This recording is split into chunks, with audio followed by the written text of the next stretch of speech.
morning.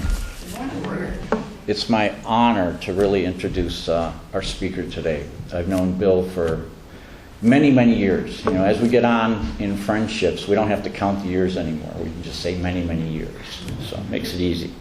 Bill, in his professional life, he used to work as a computer data analyst for drug companies and for device studies for FDA approval.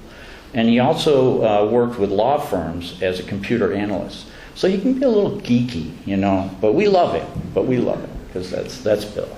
But Bill used to lead the Maryland IANS for over 20 years. And he also joined the board of IANS, the international organization, and eventually became the president for a full term. He's been on numerous radio and television shows, including Art Bell, Bill O'Reilly, Dr. Oz, and he's even appeared on a Penn and Teller NDE spoof video. So he's well versed, and he's spoken all across the country. And so the thing that I really love about Bill is he and I have both been facilitating a retreat for near-death experiencers in St. Louis for the past 13 years. And when we first started doing it, Bill and I used to share a room. Well, we would stay up all night talking about the love that you feel within the near-death experience.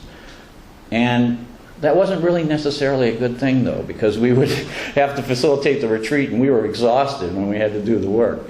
But he was so compelling when he shares what he experienced in the near-death experience. And I know you're going to love what he has to share with us today.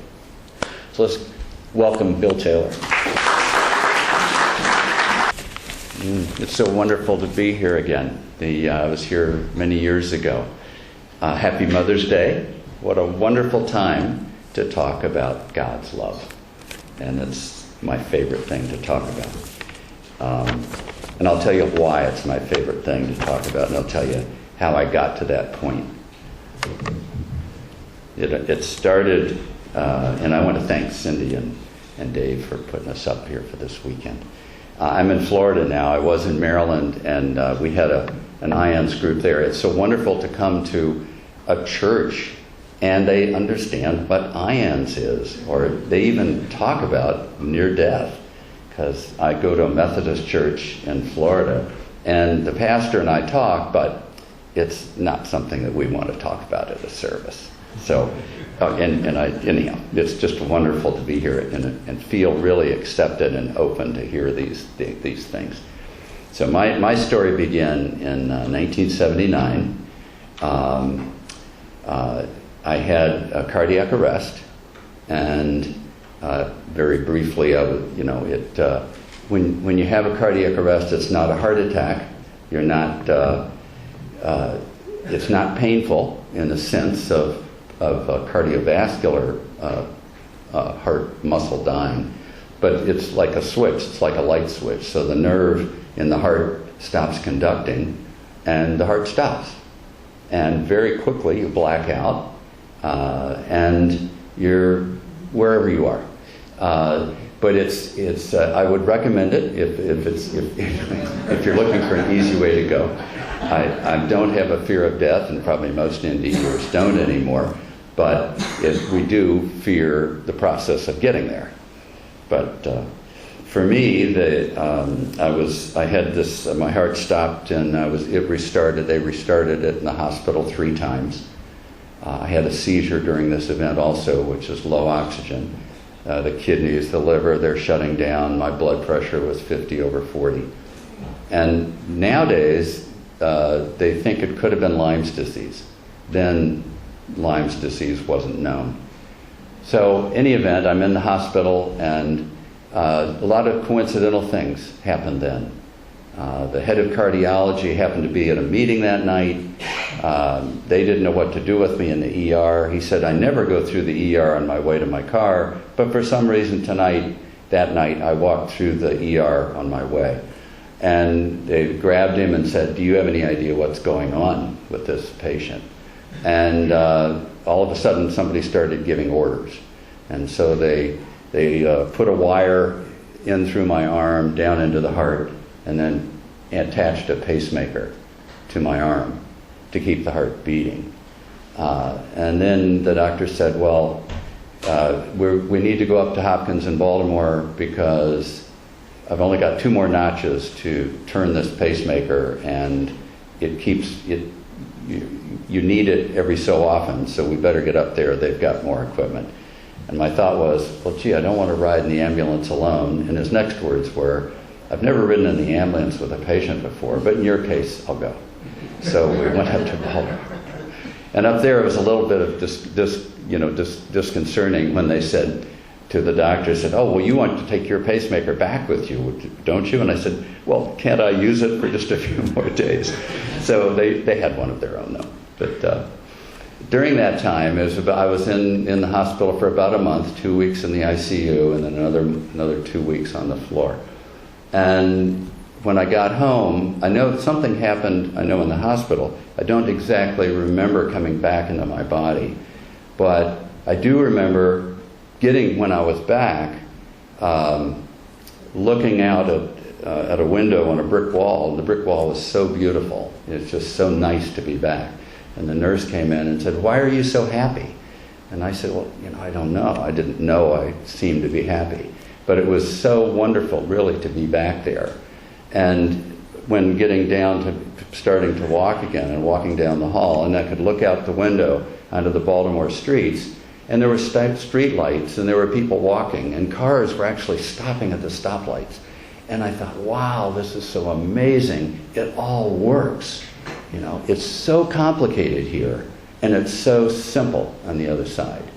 And that's one of what I like to talk about, is the simplicity of our existence is the ultimate of simplicity. And what is the ultimate of simplicity? It's love. So let me just describe briefly the aspect of dying. For me, it wasn't a tunnel. It's really how wonderful it is that you hear lots of end-of-ear stories. It wasn't so much of a tunnel, but it was more like a sliding board. It was like a magnet was pulling me into this darkness at the end of the sliding board. And sliding boards have a little handle up here you can hold on to. And I was trying to hold on to that handle. But like water in a sieve, when you get weaker and weaker, you cannot hold on. And I remember letting go. And my words were, not really words, but my thoughts were then, I don't know where I'm going, but it's out of my hands now. Whoosh, I go down the sliding board. And I'm not sure what I expected, whether I expected, it was fear, but exactly what I expected, I don't know. The next moment, poof, I'm out in space, looking out on the whole universe. There seemed to be nothing behind me, but all the stars and planets were in front of me. And I could see, eventually I started to see, well, these things are connected. I can see threads connecting the stars to a planet, planets to other stars.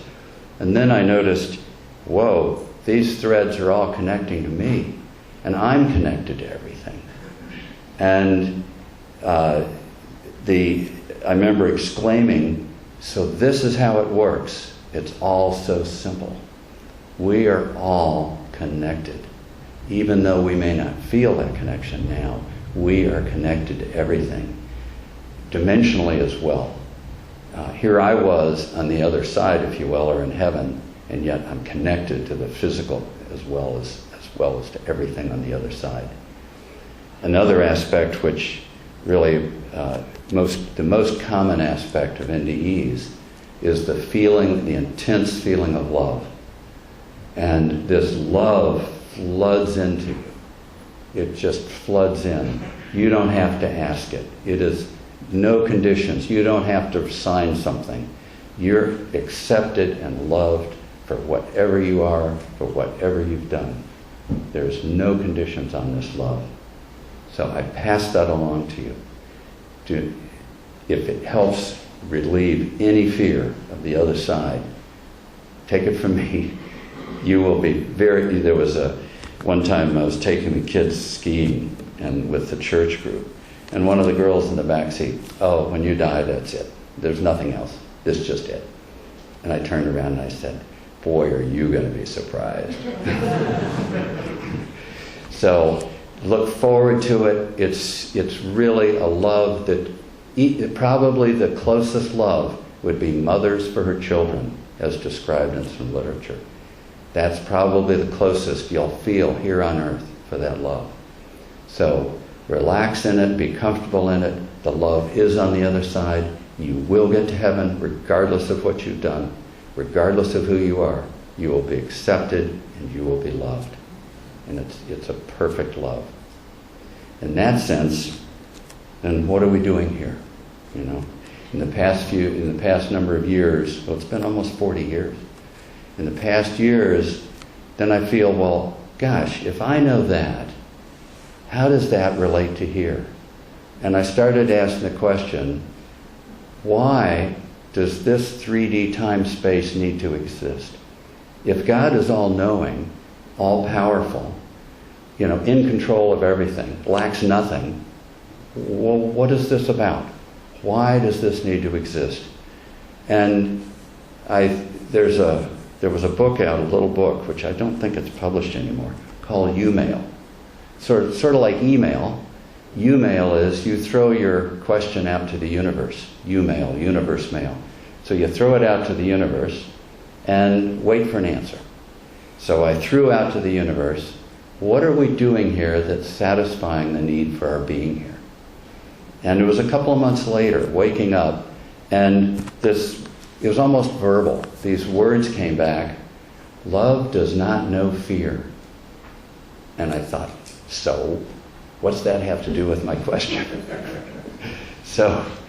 But I thought about it, and the more I thought about it, okay, love does not know fear. So, if this pure unconditional love, and in that, what's the opposite of love?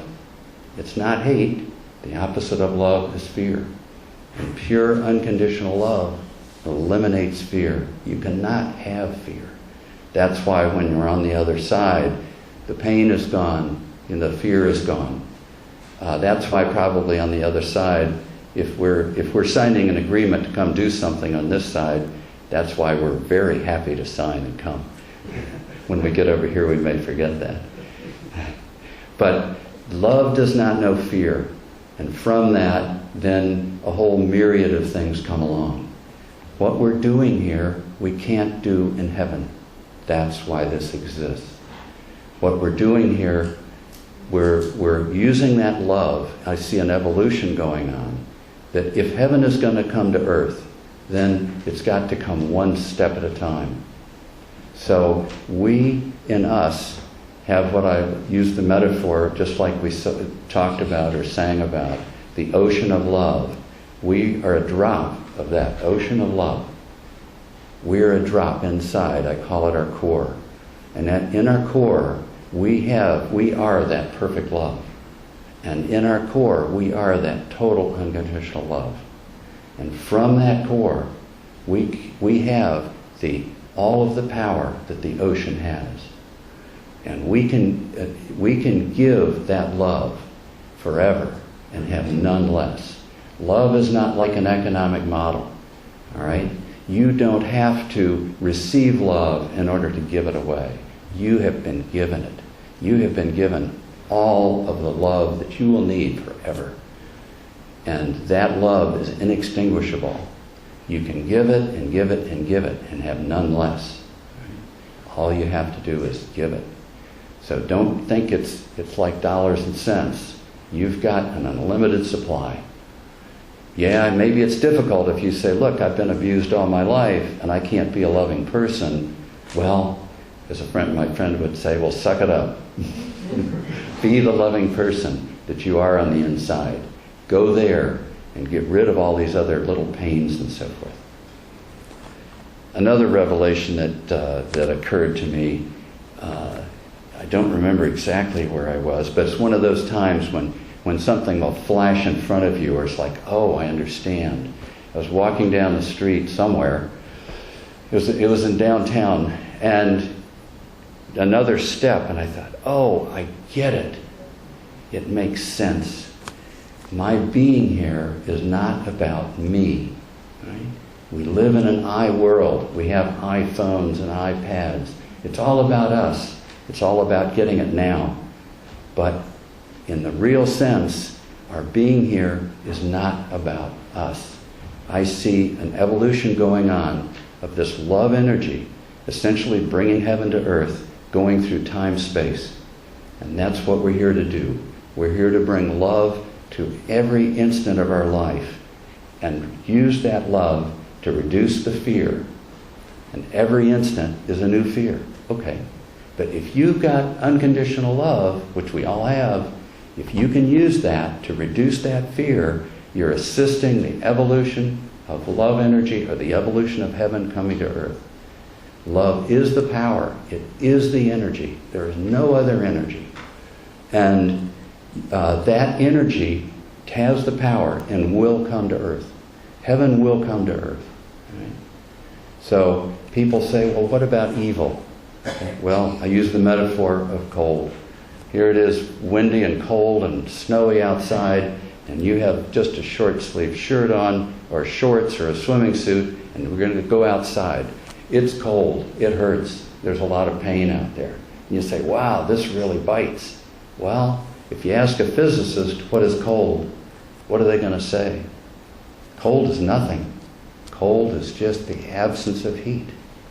So, evil, I see in the same metaphor, evil is just the absence of the love. So use your love, you have an unlimited supply, and put it into whatever you call evil. And that evil cannot exist with the unconditional love. So this is just such a wonderful place here, because you know and you practice and you teach and you preach and you sing that unconditional love. You have the power, you are the power, and you can do anything with that power. You can go anywhere, you can do anything, you can overcome anything. So, it's up here, this divine love through me blesses and multiplies all that I have. But it's not about having, it's just, it multiplies, it is the power, it is the energy, and it is God's love. And that's the closest I can tell you as to what I've experienced and what was out there, what's on the other side. So have no fear, expect love, and be loving here, and assist the evolution of heaven coming to earth. Do whatever you can. Yeah, it'll be frustrating, but that's what we're here to do, because we can't do it in heaven. Thank you for your love.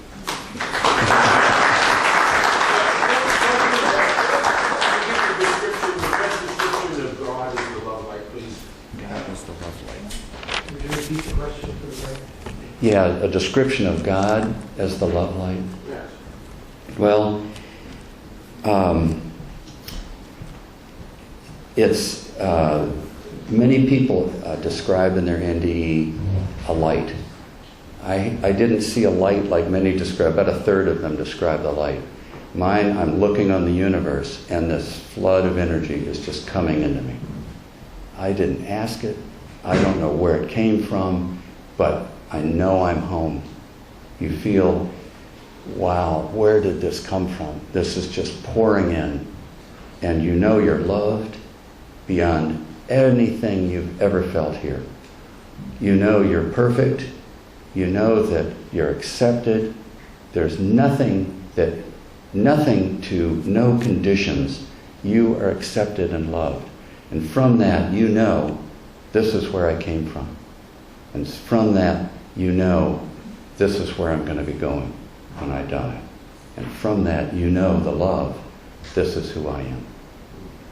And then when you get back here, and you get in groups, and you get some validation from others, you really know this wasn't a dream. You know, this has really happened. So did you feel like you were part of that? We're part of it. We're connected. Okay. You are part of everything that you can imagine. And we're all one. We're all connected, all of us together. We're all one. We don't see that. I can't go into it now, but I've got explanations of what's going on there too. But it's really been fun exploring what this is all about and how it fits into our lives and what's going on. And it's just a never-ending exploration. Thank you, and love to you.